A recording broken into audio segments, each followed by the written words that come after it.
رمضان مبارک.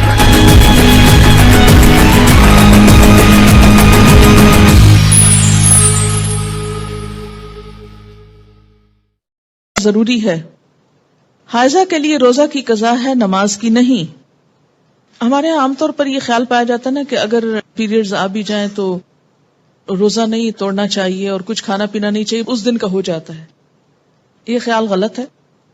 دوسرا یہ کہ یہ کہا جاتا ہے کہ چلیں اگر نہیں کھائے پیئیں گے تو روزے کا ثواب مل جائے گا. ایسی بھی کوئی بات کہیں نہیں لکھی ہوئی. جب روزہ ہوا ہی نہیں تو ثواب کائے کا ملا؟ ناپاک حالت میں روزہ رکھنے کا یہ ثواب ہے یا الٹا گناہ ہے؟ یعنی ناپاکی میں کس نے روزہ رکھنے کو کہا؟ اور جب روزہ ہی نہیں تو کھانا پینا کیوں حرام کر لیا اپنے اوپر؟ یہ دین میں خود ساختہ پابندیاں ہیں. بعض اوقات ایک دم شوگر لیول ڈاؤن ہو جاتا ہے یا کوئی اور تکلیف ہوتی ہے، دوا لینے کی ضرورت ہوتی ہے، تو ایسے میں بے جا کی پابندی کے نہیں روزہ رکھے چلے جاؤ جیسے عام طور پر ہمارے معاشرے میں یہ چیز پائی جاتی ہے، تو یہ درست نہیں. عن ابی سعید الخدری رضی اللہ عنہ قال قال النبی صلی اللہ علیہ وسلم الیس اذا حادت لم تصلی ولم تصم فذلك من نقصان دینها رواہ البخاری. حضرت ابو سعید خدری رضی اللہ عنہ کہتے ہیں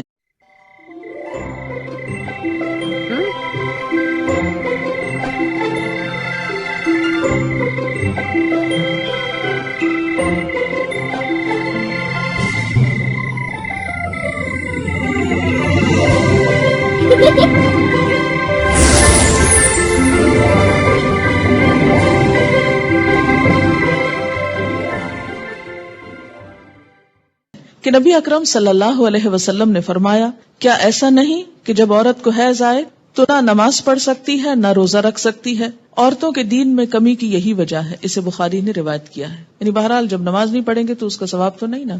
یہ الگ بات ہے کہ وہ ایک معذوری کی حالت ہے، تو ایسے میں اس کو کمپنسیٹ کرنے کے لیے کوئی ذکر، اذکار اور تسبیحات کثرت سے کرنی چاہیے. اس سے نہ صرف یہ کہ وہ ثواب کا نقصان پورا ہوتا ہے بلکہ جو ڈپریشن کی ایک حالت آنے لگتی ہے اس کا ازالہ بھی ہو جاتا ہے. آزما کر دیکھ سکتے ہیں.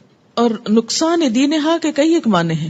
یہ جو عربی لفظ ہے نا نقصان دین، نقصان عربی میں کمی کو کہتے ہیں.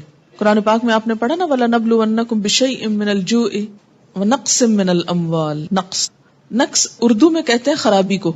ٹھیک ہے، یہ میں اس لیے یہاں پر واضح کرنا چاہتی ہوں کیونکہ بہت سے لوگ جو ان الفاظ کا صحیح معنی اور روح نہیں سمجھتے، وہ بسا اوقات عورتوں کو پرووک کرتے ہیں یہ کہہ کر دیکھو اسلام نے تمہارے ساتھ کیسی زیادتی کی، اور اسلام میں تو عورت کو کوئی حیثیت ہی نہیں دی گئی، اس کے دین میں بھی نقص بتایا گیا.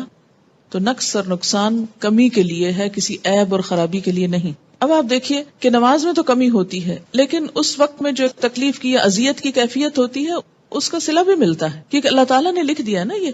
تو جو چیز اللہ تعالیٰ کی طرف سے آتی ہے اس پر انسان صبر کرے. جیسے بازو کو پین بہت ہے یا کوئی اور ایسی کیفیت ہے تو یہ ایسے حالات میں صبر کرنا جو ہے وہ اجر کا سبب ہے. اگر ادھر سے کمی ہوئی تو ادھر سے بڑھ بھی گیا اجر. ٹھیک ہے. دوسری بات یہ کہ کمی سے مراد نمازوں کی تعداد میں کمی ہے جس کو آپ بعد میں عام حالات میں نفل وغیرہ پڑھ کے بھی پورا کر سکتے ہیں، یا پھر یہ کہ کمی سے مراد اس اعتبار سے کمی بھی ہے کہ ایک مثلا تہجد کی روٹین آپ بناتے ہیں یا نمازوں میں خشوع و خضوع کی روٹین بناتے ہیں، این ابھی آپ اس حالت میں ہوتے ہیں کہ نماز چھوٹ جاتی ہے. اب کیا ہو گیا؟ نہ صرف یہ کہ وہ چند دن نمازوں کی کمی ہوئی بلکہ دوبارہ ایک اچھی حالت میں آنے کے لیے، دوبارہ سے نئی عادت بنانے کے لیے پھر ایک مشکل پڑ جاتی. تو بعض اوقات لوگ نماز ہی چھوڑ دیتے ہیں، بمشکل عادت پڑنے لگتی ہے کہ چھٹی ہو جاتی ہے.